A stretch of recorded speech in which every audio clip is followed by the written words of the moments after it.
In the spring of 1829, in the secluded valley of Whispering Pines, Kansas, a religious commune called God's Chosen was discovered with 53 children who had not physically aged in over 7 years.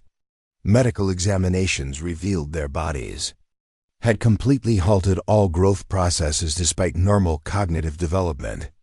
The commune's leader, Eleanor Thatcher, claimed to have discovered heaven's elixir, a substance so sacred that when 3 independent physicians attempted to analyze it, each abandoned their research and reportedly burned their findings. What began as a quest for eternal innocence devolved into something far more monstrous than anyone could have imagined.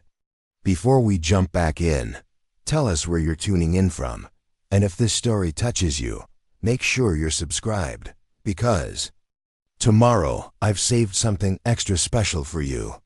The discovery came after local hunter Jeremiah Colton stumbled upon the isolated settlement while tracking deer through the dense forest that separated the commune from the nearest town. What he witnessed so disturbed him that he rode 40 miles without rest to alert authorities. By the time federal marshals arrived, commune members had implemented a ritual so horrific that several hardened lawmen resigned their posts rather than testify to what they had seen. The official reports described children with unnaturally smooth skin, eyes that reflected light like polished silver, and voices that seemed to echo from multiple directions at once. The final investigation, sealed by presidential order, allegedly contained the phrase, "Subjects exist in a state of suspended animation that defies all natural law and suggests intervention beyond human capacity." Tonight, after nearly 2 centuries of silence, we're about to uncover the true story of how Eleanor Thatcher's obsession with childhood innocence created a nightmare that the government has deliberately kept hidden from public knowledge. Before we continue with the disturbing truth about God's Chosen, I need to ask you something important. This channel isn't for everyone, only for the bravest souls who dare to confront the darkest chapters of American history. If you're one of those true seekers of forgotten knowledge, hit that subscribe button and let me know in the comments what state or city you're listening from. Are you prepared to learn what really happened when religious devotion and forbidden science collided in the Kansas wilderness? Now, let's step back into 1829. Where one woman's vision of paradise became a living hell for dozens of innocent children. The territory that would eventually become Kansas remained largely unmapped in the early 19th century, a vast expanse of rolling prairies and dense woodlands, where settlers could disappear for years without contact with the outside world. The area surrounding Whispering Pines existed as little more than a footnote on military survey maps. A region of unexpected fertility nestled between rocky outcroppings and dense oak forests. With fewer than 200 European settlers scattered across thousands of acres, it was the perfect location for those seeking to establish communities beyond the reach of conventional authority.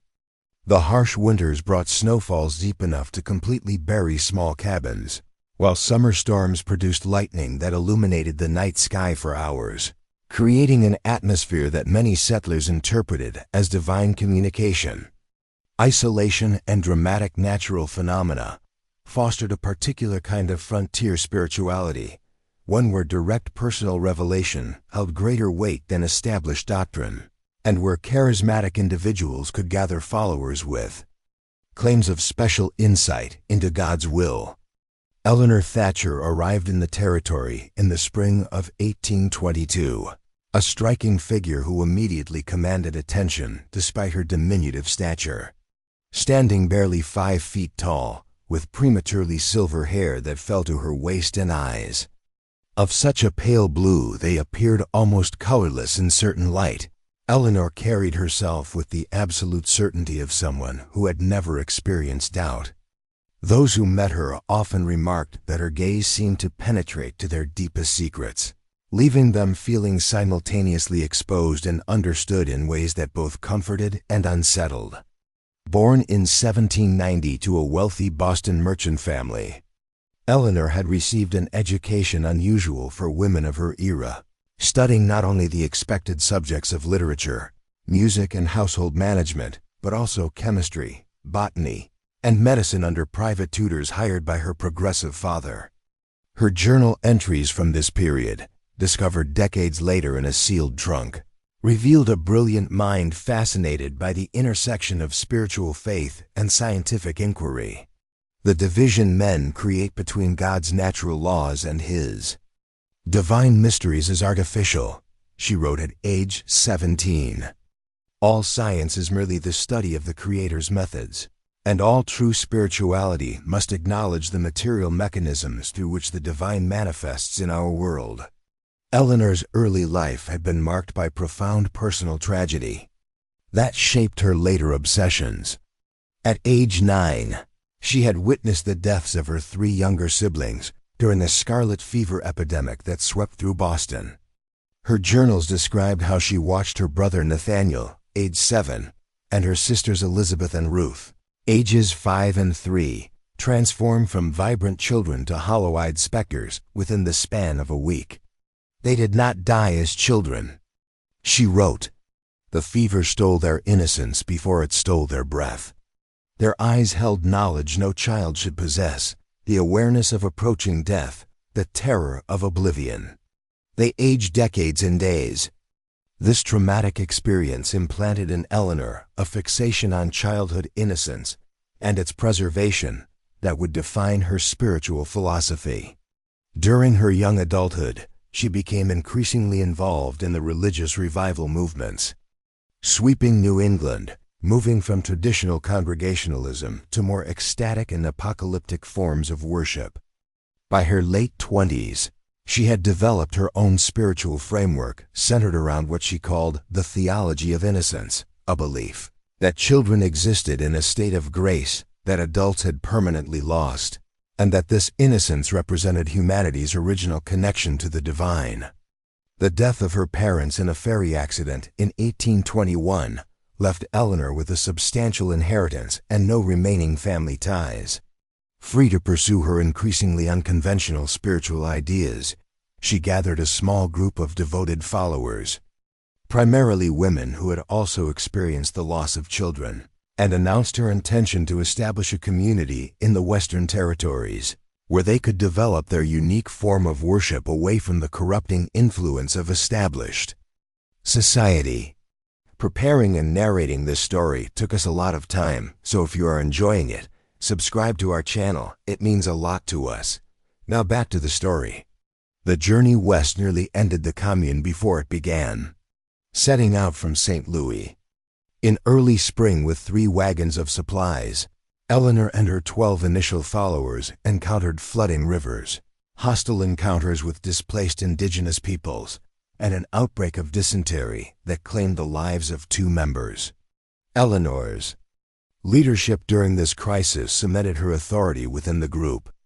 When their guide abandoned them after a payment dispute, Eleanor took over navigation using only a crude map and astronomical observations, successfully leading the remaining party to the valley she claimed had appeared to her in a divine vision.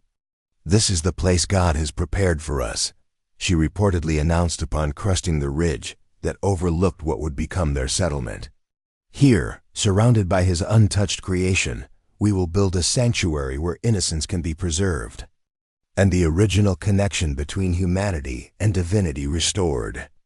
The land Eleanor chose for God's chosen possessed natural advantages that suggested careful planning rather than divine guidance. The valley featured fertile soil, abundant game, natural springs providing clean water year-round, and geographic isolation that would limit outside interference. Using the considerable funds from Eleanor's inheritance, the Commune purchased legal title to over 3,000 acres, establishing boundaries that extended well beyond their immediate needs to ensure privacy. Construction began immediately on the settlement's central buildings, a large communal hall that would serve as meeting place, dining area, and school. A separate structure for Eleanor that combined living quarters with space for her ongoing scientific and theological work, and simple but sturdy cabins arranged in concentric circles around these central structures. The design reflected Eleanor's philosophy, with her residence representing the divine center from which wisdom flowed outward to the community. Unlike many religious communes of the era that focused on separation from worldly corruption, Eleanor actively recruited new members, particularly families with young children. Zachariah Powell, who served as the commune's record keeper until 1825, documented the arrival of 17 families during the first year of settlement, bringing the population to nearly 60 adults and 32 children, ranging from infants to 12 years of age. Powell's journals, recovered during the 1878 investigation, provide the most comprehensive record of the community's early development. Mistress Thatcher has established a daily routine that balances labor and worship in proportions, designed to elevate the spirit while maintaining our physical needs. Powell wrote, "All adults participate in agricultural work from sunrise until midday, after which the afternoon is devoted to specialized tasks according to individual talents. The children spend their mornings in nature observation, which Mistress Thatcher calls direct communion with God's creation, followed by conventional education in reading, mathematics, and scripture study." The commune operated on principles that combined practical self-sufficiency with Eleanor's unique theology. Adults were assigned responsibilities based on their skills rather than gender, an unusual practice for the time. Agricultural production focused on diverse crops to ensure food security, with surplus preserved for trade with occasional passing traders. Craft workshops produced furniture, tools, clothing, and devotional objects both for community use and as potential trade goods. But it was the community's approach to child-rearing that most distinguished God's chosen from other religious settlements of the era. Eleanor instituted what she called communal parenting, where biological parents surrendered primary authority over their children to the community as a whole, with Eleanor herself serving as the ultimate parental figure. Children lived together in age-grouped dormitories rather than with their birth families, an arrangement Eleanor justified as necessary to preserve their natural innocence from the corrupting influence of adult concerns. The traditional family unit, while ordained by God for procreation, has become compromised by the fallen nature of adults. Eleanor wrote in the community's founding covenant, which all members were required to sign, "Children are born in grace but lose their divine connection through exposure to adult anxieties, conflicts, and carnal matters. By creating a protective barrier between the realms of childhood and adulthood, we preserve the purity that allows direct communion with the Creator." The covenant also included a provision that would later prove crucial to understanding the commune's descent into darker practices. All members acknowledge that the physical body is merely a vessel for the eternal spirit, and therefore submit to whatever modifications of the vessel Mistress Thatcher deems necessary for spiritual advancement. For the first 3 years, God's chosen appeared to thrive. Visiting missionaries who occasionally passed through the region reported finding a well-organized, industrious community with happy, well-educated children.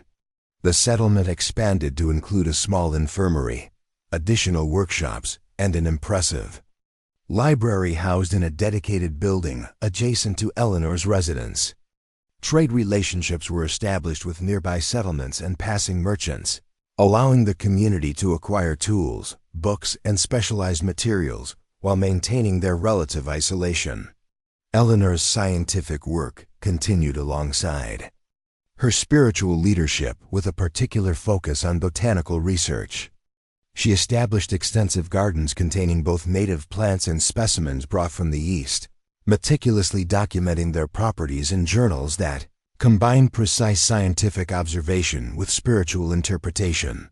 A separate structure behind her residence served as a laboratory where she conducted experiments that combined traditional herbal medicine with more advanced chemical processes she had learned during her education. The first indication that something unusual was occurring at God's Chosen came in the spring of 1825, when trader Thomas Huxley spent 2 days at the settlement. exchanging manufactured goods for the commune's high-quality preserved foods and handcrafted items. In his journal, later discovered among his effects after his death in 1840, Huxley noted a curious observation about the children he encountered. Having visited this settlement annually for 3 years, I find it strange that the children seem unchanged in their appearance, he wrote. Young Esther Hammond, who I distinctly recall as a girl of 7 when I first traded here in 23, appears not a day older now in 25. When I remarked upon this to her mother, the woman grew noticeably uncomfortable and quickly changed the subject. Similar observations might be made of several other children whose acquaintance I have made on previous visits. They remain well-spoken, and their knowledge has clearly advanced, yet their physical forms seem arrested in time. Huxley's observation coincided with significant changes in the commune's operations documented in Powell's records. Eleanor began spending increasing amounts of time in her laboratory, sometimes working through entire nights. The communal parenting system became more restrictive, with biological parents permitted only limited supervised contact with their children.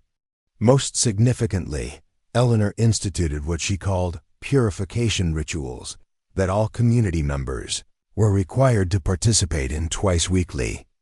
These rituals, as described in Powell's increasingly troubled entries, involved the consumption of a special tea prepared by Eleanor herself, followed by hours of meditation and what Powell described as manifestations of the spirit episodes, where participants experienced vivid hallucinations that Eleanor interpreted as divine communications.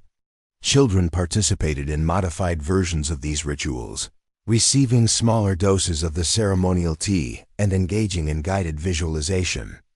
Exercises led by Eleanor's most trusted followers. I grow concerned about the nature of these ceremonies. Powell wrote in what would be his final journal entry. The effects of Mistress Thatcher's brew become more pronounced with each gathering. Last night, Brother Holloway spoke in what Mistress Thatcher called the language of angels for over an hour, a stream of sounds unlike any earthly tongue.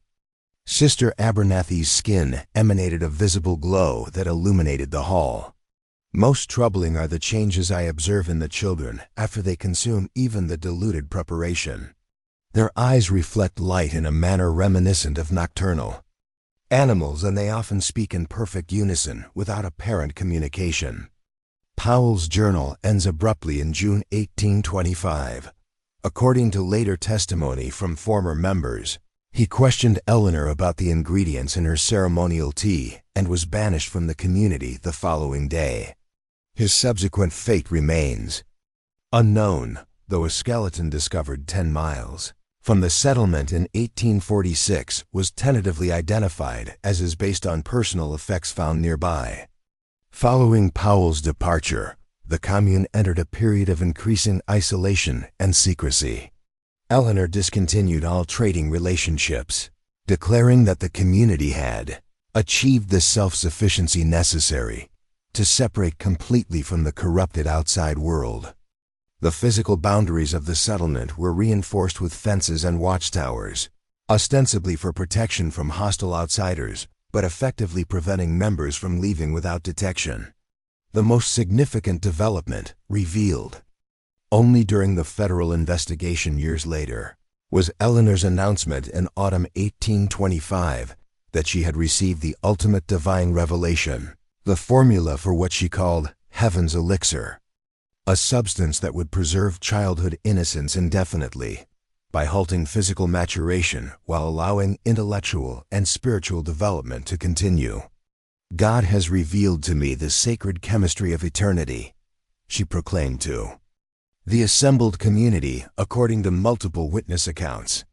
Through this blessed substance, our children will remain in their state of grace forever, their bodies unchanged by time's corruption, while their minds and spirits continue to grow.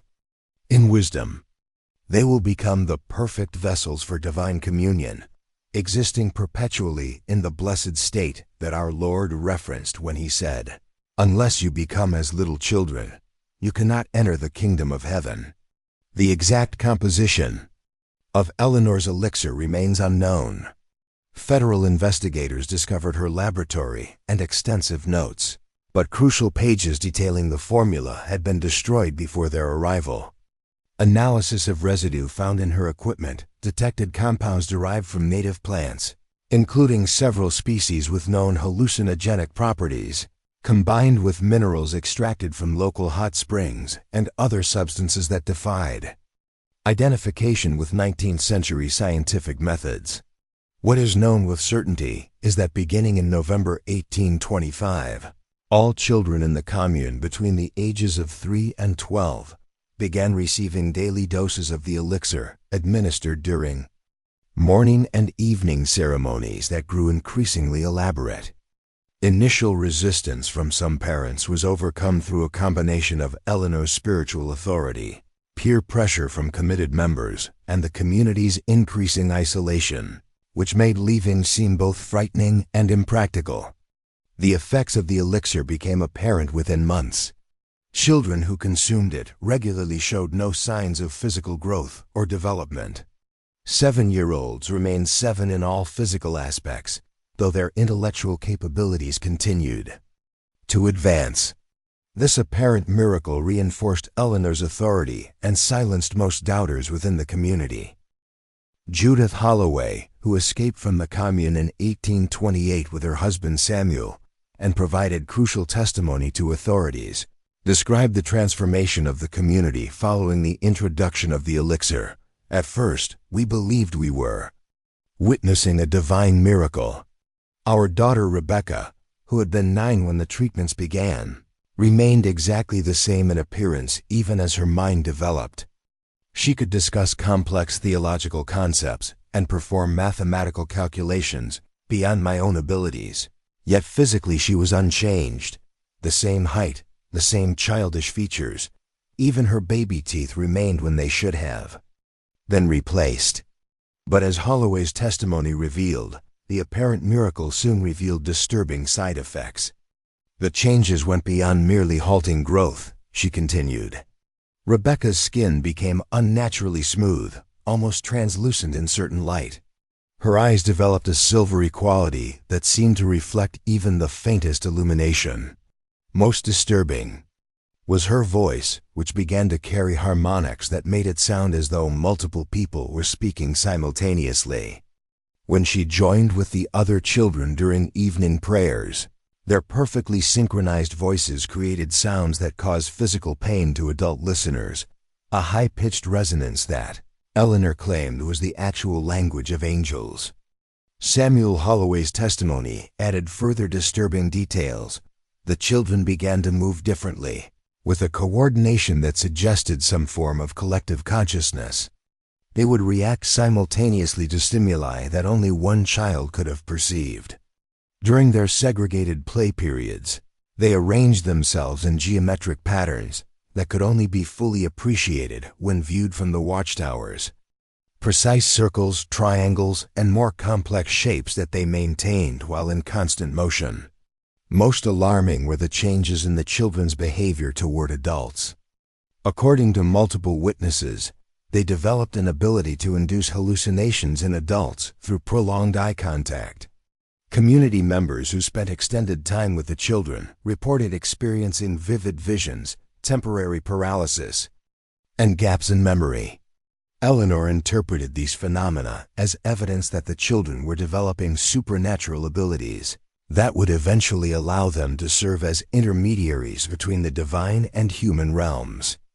By 1827, the Commune had transformed from a relatively conventional religious settlement into something far more disturbing. The adult population had declined through a combination of unexplained disappearances, banishments for questioning Eleanor's authority, and a handful of escapes. Those who remained had become completely subservient to Eleanor and increasingly subservient to the children, who now numbered 47 and had begun to display what Eleanor called collective wisdom, an apparent ability to function as a single entity while maintaining individual identities. The daily routine had shifted to center entirely around the children's activities and the production of the elixir. which required increasingly exotic ingredients that adults were sent on dangerous expeditions to procure. The communal hall had been converted into what Eleanor termed the sanctum, a space where the children spent most of their time engaged in activities that adults were forbidden to witness fully. Glimpses reported by various witnesses described choreographed movements, chanting in unknown languages, and periods where the children would remain completely motionless for hours, their eyes open but unseeing. Eleanor herself had changed physically, though in ways different from the children. Now approaching 40, her previously premature silver hair had turned completely white and grown to extraordinary length. Her pale eyes had developed the same reflective quality as the children's, and she had become increasingly nocturnal, conducting elaborate ceremonies during the midnight hours. Most notably, she had begun treating herself with a modified version of the elixir that she claimed would not halt her aging, but would transform her into the perfect maternal vessel for the children's collective wisdom. As 1828 progressed, the situation at God's Chosen grew increasingly dire for the remaining adults. The Holloways, who managed to escape with their daughter in April of that year, described a community in the grip of escalating madness. Eleanor had declared that the final phase of divine transformation was approaching, a process she called the transcendence that would permanently merge the children's consciousness with the divine while maintaining their physical forms as perfect vessels. She spoke of the children becoming living tabernacles, Judith Holloway testified. Their bodies would remain in eternal childhood, while their collective consciousness would serve as a dwelling place for divine presence. Those adults deemed worthy would be permitted to serve as caretakers and disciples, learning from the perfected beings their children had become. Those found unworthy would provide final nourishment for the transformation, a phrase that filled us with such dread that we resolved to flee that very night. Regardless of the risks, the Holloways' escape was harrowing. Taking advantage of a violent thunderstorm that distracted the watchmen, they drugged their assigned guard with sleeping herbs stolen from Eleanor's supplies, took their daughter from the children's dormitory, and fled into the forest with only the clothes they wore and a small pack of provisions. For 3 days they traveled without rest, carrying Rebecca when she could no longer walk. The child, physically still 9 years old despite being chronologically 12, alternated between periods of uncanny lucidity and disturbing episodes where she spoke in multiple voices simultaneously.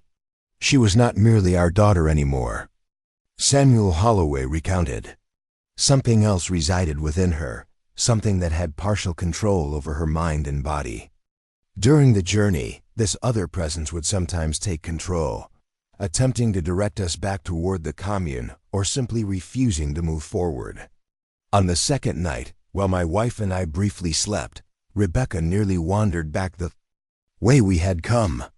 Only the chance awakening of Judith prevented her return. Upon reaching the small settlement of Fort Campbell, the Holloways sought assistance from the local doctor, Hiram Fletcher, who attempted to treat Rebecca's condition. His detailed medical notes provide one of the few scientific observations of a child affected by Eleanor's elixir. The child presents a medical impossibility, Fletcher wrote. Physically, she appears to be approximately 9 years of age, though her parents insist she was born 12 years ago. All developmental markers confirm their claim of arrested physical growth. She has no signs of approaching adolescence. Her baby teeth remain intact with no adult teeth emerging, and her height has reportedly remained unchanged for nearly 3 years. Most concerning are the neurological symptoms. The child displays knowledge and cognitive abilities far beyond her apparent age, yet suffers from episodes of dissociation where she speaks in voices not her own. Her pulse and respiration follow unusual patterns, sometimes slowing to rates that should render her unconscious, yet she remains alert and responsive. Her body temperature fluctuates dramatically without corresponding symptoms of fever or hypothermia. Most unusually, her blood displays properties I cannot explain, It appears to contain luminescent particles visible under magnification, and coagulates in geometric patterns rather than the random formations typical of normal blood. Fletcher's treatment attempts proved unsuccessful, and Rebecca Holloway died 10 days after reaching Fort Campbell. The autopsy findings were so disturbing that Fletcher sealed his report and delivered it personally to territorial authorities, along with the Holloway's testimony about the Commune. This report eventually reached federal officials, who dispatched Marshals Everett Walsh and Joshua Harrington to investigate the settlement in early 1829. What they discovered upon reaching God's Chosen would become one of the most disturbing and carefully suppressed chapters in American history. The community they found bore little resemblance to a typical religious settlement. The perimeter was now guarded by adults who moved with the jerky, uncoordinated motions of sleepwalkers, their eyes vacant and responsive only to specific commands. The buildings had been modified with strange symbols carved into every surface, creating patterns that seemed to shift and change when viewed peripherally. The marshals were initially greeted by Eleanor herself, now so transformed that Harrington's report described her as barely recognizable as human. Her emaciated frame was draped in elaborately embroidered robes, covered with the same shifting symbols that adorned the buildings. Her white hair had grown to such length that it trailed behind her on the ground, moving in patterns that did not correspond to the wind or her movements. Most disturbing was her face, which Harrington described as a mask of ecstatic rapture frozen in place, with eyes that reflect light like polished mirrors and skin so translucent that the skull beneath is clearly visible. Eleanor welcomed the marshals with calm cordiality, speaking in a voice that seemed to originate from multiple locations simultaneously. The story of Eleanor Thatcher and God's Chosen Eleanor made no effort to hide what her community was doing. She believed the marshals would see that her work was holy. She gave them a tour of the settlement, showing off what the Commune had become. The tour ended at the Holy Room, where the marshals found 53 children who had been given Eleanor's special potion. The marshals' report about this meeting was heavily censored by the government. Most pages were blacked out. But the parts we can read paint a scary picture. The children sat in circles around a central altar. Their bodies were perfectly still, but somehow seemed to be moving. They looked like normal children aged 4 to 12, but there was something ancient about them. Their skin was see-through, and you could see glowing golden veins instead of blood vessels. The golden liquid pulsed with its own beat. Their eyes reflected light like nocturnal animals, but the reflection showed shifting symbols like those carved around the settlement. Most disturbing was how they talked without speaking. They put complex ideas directly into your mind. Eleanor called this pure communion that avoided the problems of human language. When Eleanor told them to, the children showed impossible abilities. Objects moved without being touched. They knew things about people and places far away. When one marshal doubted what he saw, all the children focused on him at once. This made him unable to move and gave him vivid hallucinations for several minutes. The marshals tried to arrest Eleanor. She didn't fight back. Instead, she looked at them with pity and amusement. She told them that the change had already started and could not be stopped by humans. At her signal, the children joined hands and began chanting in a language no one recognized. The sound caused physical pain and confusion. What happened next was described as something beyond science. The children's individual bodies seemed to blur together, creating what the marshal could only call a combined being that kept parts of each child while becoming something completely different. This strange event lasted only moments before the marshals managed to capture Eleanor easily, as if whatever power had been working through her suddenly left. After the marshals took control, they discovered the full horror of what had been happening at God's Chosen. Medical tests on the children showed that their physical growth had stopped completely for anywhere from 2 to 7 years. Their blood contained unknown substances that seemed to make copies of themselves, even in samples taken from their bodies. Their brain activity was unlike anything doctors had seen, suggesting multiple minds working at the same time in each child. The most disturbing discovery came during deeper examinations. Each child had a small crystal object planted at the base of their skull. These had been surgically placed using medical knowledge that should not have existed in the Commune. These crystals were described as clear structures about 1 inch wide with complex inner patterns. They gave off measurable energy that got stronger when multiple children were brought together. The government response was fast and complete. All evidence from God's Chosen was classified at the highest level by direct order of the president. The settlement was burned to the ground, and salt was scattered in the soil in what seemed more like a ritual than a practical measure. The surviving adults were separated and placed in different mental hospitals under false names. Their stories were dismissed as religious madness. Eleanor Thatcher was locked in a specially built cell in a secret government facility. She reportedly continued changing until her death in 1843. By then, guards described her as more crystal than human. What happened to the children is the most heavily censored part of the entire case. Partial records suggest they were kept in a specially built facility in a secret location. Doctors tried to reverse the effects of Eleanor's potion. These attempts had limited success. Medical reports spanning decades mention the subjects still showing the same physical traits years after being removed from the Commune. The last official mention of the God's chosen children appears in a document from 1877, nearly 50 years after the settlement was destroyed. This report was written by Dr. Archibald Wingate of the newly formed Bureau of Special Research. It contains the mysterious statement, "The original subjects having served their research purpose, the final protocol has been put into action. All biological materials have been preserved according to established procedures for possible future analysis. Project Sanctuary is now closed."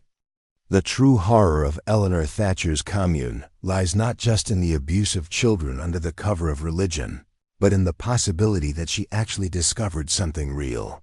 A method of stopping natural development that modern science still cannot explain.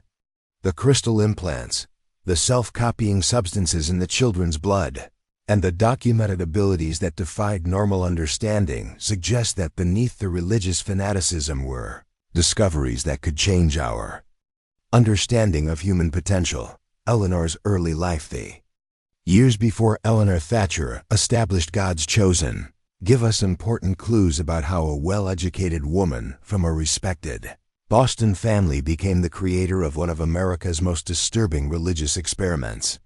Public records from Massachusetts show that Eleanor's interest in childhood development began long before her journey west. It showed up in ways that seemed harmless to casual observers, but contained early warning signs of her later obsessions.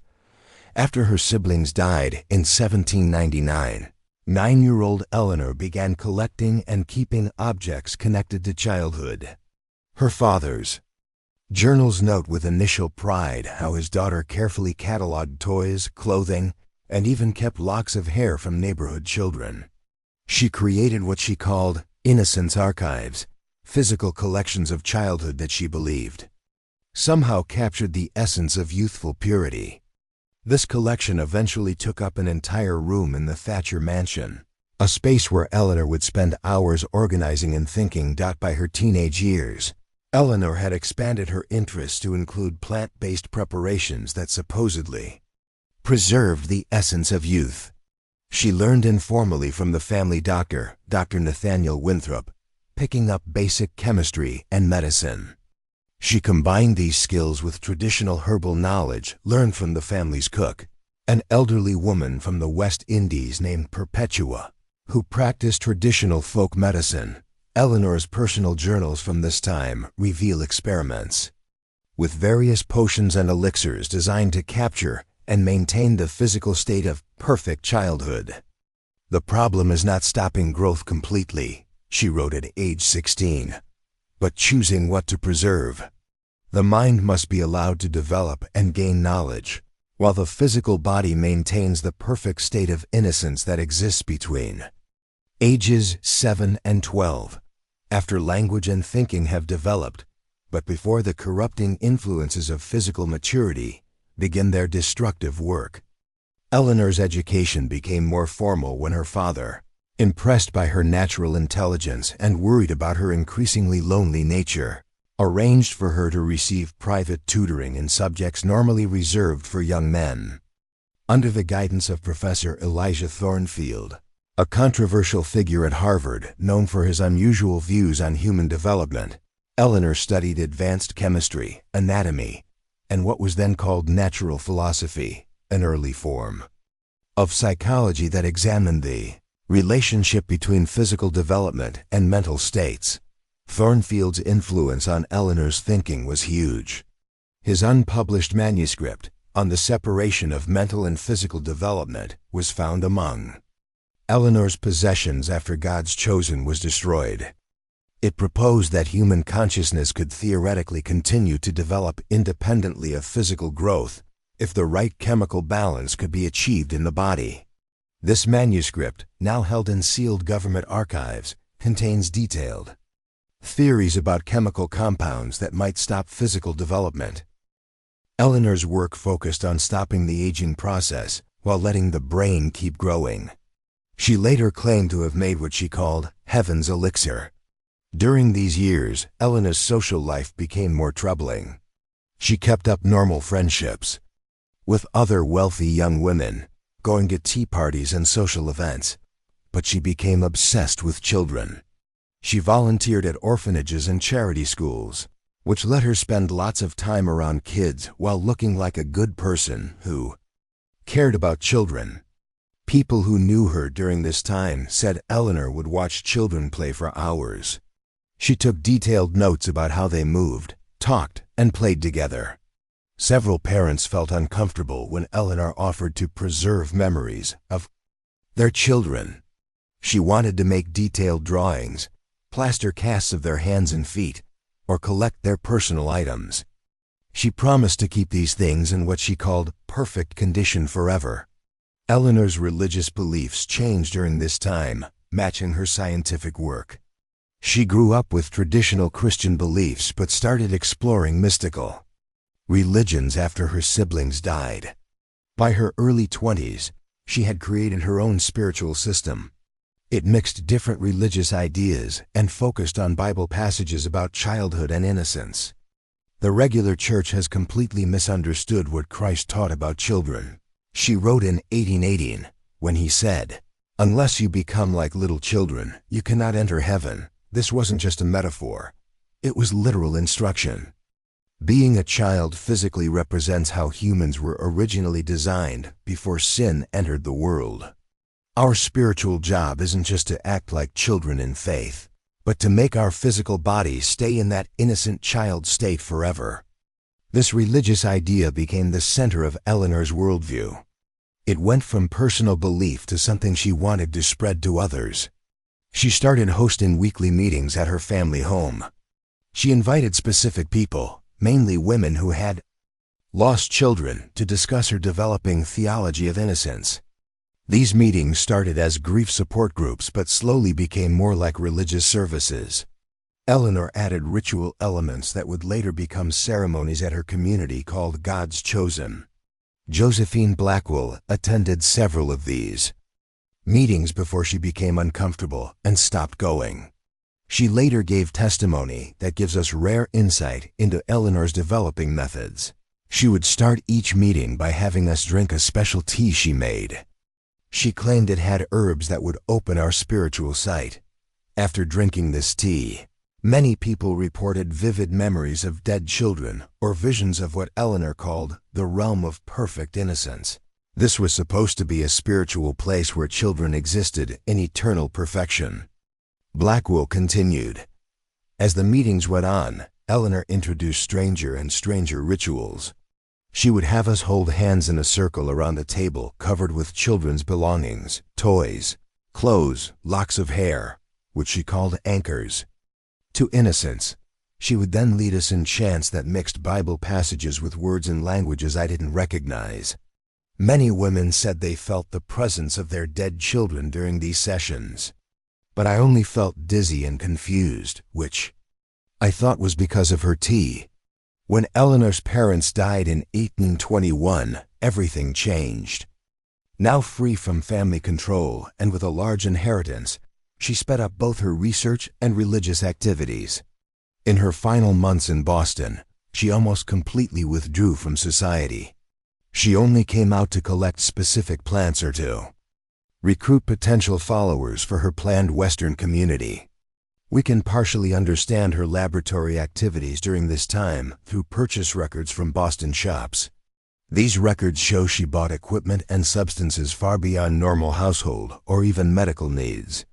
She acquired distillation, equipment capable of extracting and concentrating plant chemicals, chemicals used to preserve biological specimens, specialized glassware designed for long-term storage of unstable compounds, and rare plants imported from South America, Asia, and Africa, many with mind-altering properties.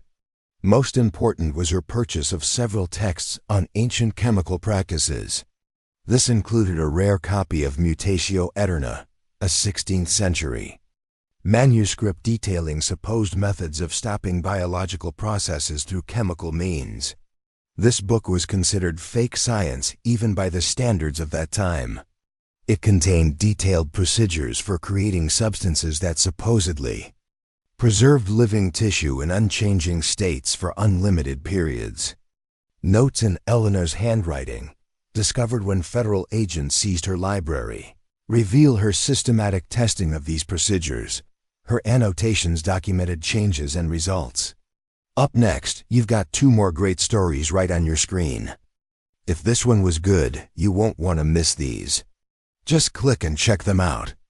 And don't forget to subscribe and turn on the notification bell so you don't miss any upload from us.